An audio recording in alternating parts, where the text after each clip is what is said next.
welcome back to the channel today, guys. Now, we had a really straightforward episode of Overlord today. I'll be real. I was even considering potentially not even doing the video today on it because there's really not too much to talk about. That being said, I've heard that Overlord has been skipping some content. Now, I'm not caught up with the light novel, guys, so I don't know.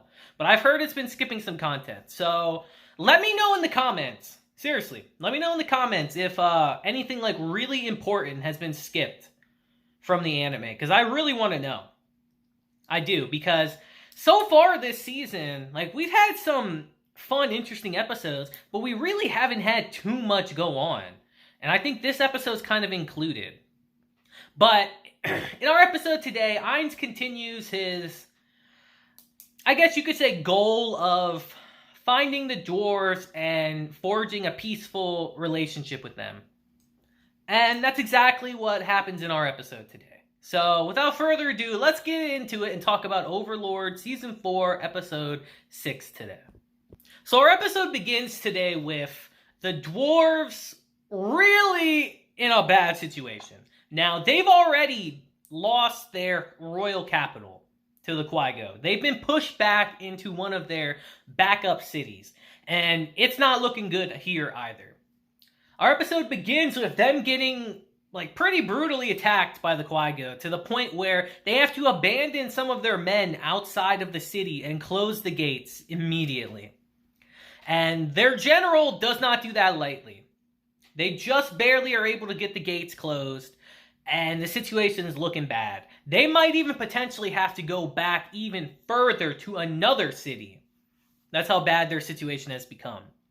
And with those heavy thoughts weighing on his mind, the general gets a notification that, sir, you have an undead here that wants to talk about the situation with the Quagoa.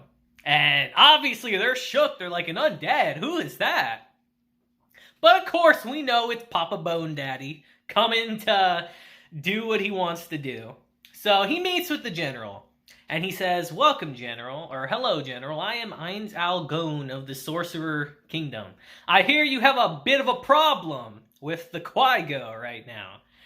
Notifying the general that he knows the situation. So the general drops the pretenses, because there's no point. Ainz knows everything that's happening. So general says, yes, we just barely were able to hold them back, actually. We don't really have many men we can send to fight them, so we're in a bad situation here.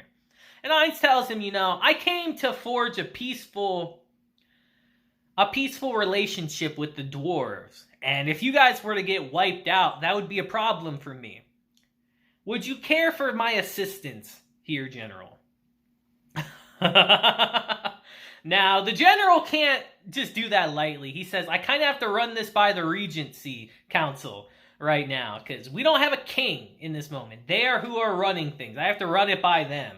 But after thinking for a bit, he realizes that we don't have time for this, because Ainz says a line that I really like and I think is very truthful to the real world. That councils love to dance around, but not make any progress. Meaning that, yeah, they'll spin their wheels and they'll talk for a long time, but nothing will really get done.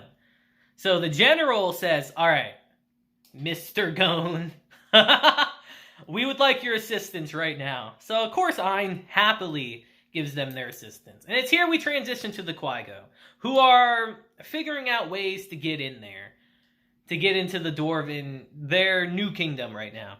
And they see the doors quickly opening, actually. And they're like, oh, this is our chance to get in there and kill those shorties. Their rare minerals will be ours.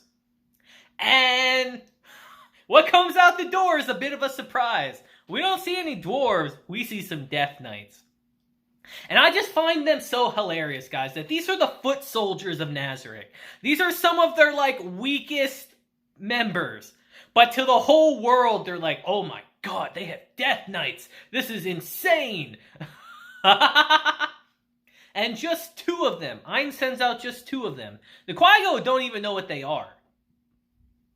But Ainz sends out two of them, and they decimate the Quagoa out there. They are slaughtering them left and right. they're heading back to their main forces, to the point where the leader of the Quagoa actually has to cut the bridge over the Great Chasm that they were finally able to get to after so long, just so they wouldn't be annihilated. And even then, the Death Knights really showcased that was a good decision by him brutally killing their men. I think the one scene where the general's hanging on by the rope, and we see his one soldier just smashed up against the wall next to him, blood covering his face, really showcases that, the Death Knights are a pretty big deal to regular people. And with that, Ainz has successfully kind of fought them off for a time. But that's only temporary. And while that's happening, Ainz actually meets with the Regency Council. Now, Ainz, seeing that his 2 Death Knights were taken out, is actually incredibly worried. He's like, the only people that could take out 2 Death Knights, because they were taken out at the same time, the only people who would be high enough of a level to do that, he believes would be another player character like him. So he's on his guard. He's like, they might have someone incredibly strong here. We need to be vigilant and pay attention to what's happening. Not knowing that they just fell into the chasm, of course. So he meets with the council. And of course, they're all incredibly wary of him. They thank him for saving them, but they also are hesitant because they want to know what his real goals and aspirations are. And Ainz just lays it out on the table for him. He tells them that, yes, I'd like to make friendly negotiations with your country, because I would like all of your runesmiths to come to my country. So that my country can be the only country that imports and exports the runes. He wants to be the leading country to do that. He doesn't want anyone else. He wants all of the runesmiths to come over to his country. And they're kind of weirded out by that a little bit, like, runesmith, like, that's a crazy idea. How could you suggest that? Now, Ainz, of course, is actually fairly kind man for the most part. He says, well, you see, as we establish our friendly relationship, we'd like to offer you fresh food and vegetables that you can't have here, and lots of liquor that we know you dwarves very much like. So he's trying to sweeten the pot a bit. But one of the dwarves that are there is like, this sounds way too good to be true. This sounds far too good to be true. What is your real goal? And Ainz tells them, like, if you help the losing side of a battle, they're usually more generous with you. They're more willing to cooperate. And then again, he tells them that I want to be the leader, the leading manufacturer of ruins. I want to be the country that stands at the top of that industry. And they all have to think about this for a bit.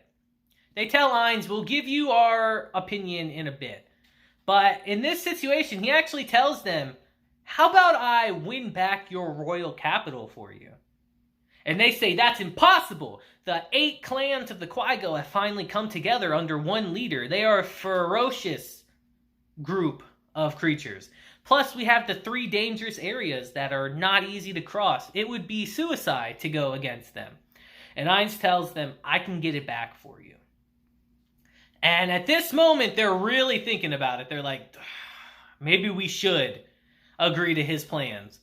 So they say, give us some time to think about it. Give us about a day. But the general says, no, this is an emergency situation. You give us like an hour or so, and we'll give you our opinions on this. So Ainz agrees, and he leaves. And the dwarves start freaking out, like, yo, this guy's so scary, I almost pissed myself.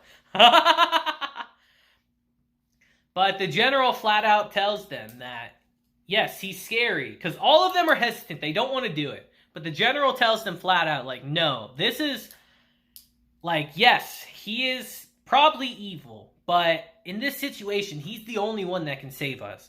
We kind of have to rely on him. So they call Ainz back, and they completely agree to his terms and conditions.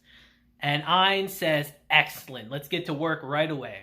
So they actually gather up all the runesmiths in the city. And Ainz personally addresses them all. And they're all rowdy, of course. They don't know what's going on. They're like, an undead? An undead? Who is this? A monster? And then we get a funny scene where Shaltir just interrupts Ainz, really showcasing that she's starting to come into her own a bit. I'm sure in the books it's way more detailed and all that, but she's starting to come into her own, have a little bit more authority herself. And Ainz addresses them and says, I would like all of you to come work into my kingdom.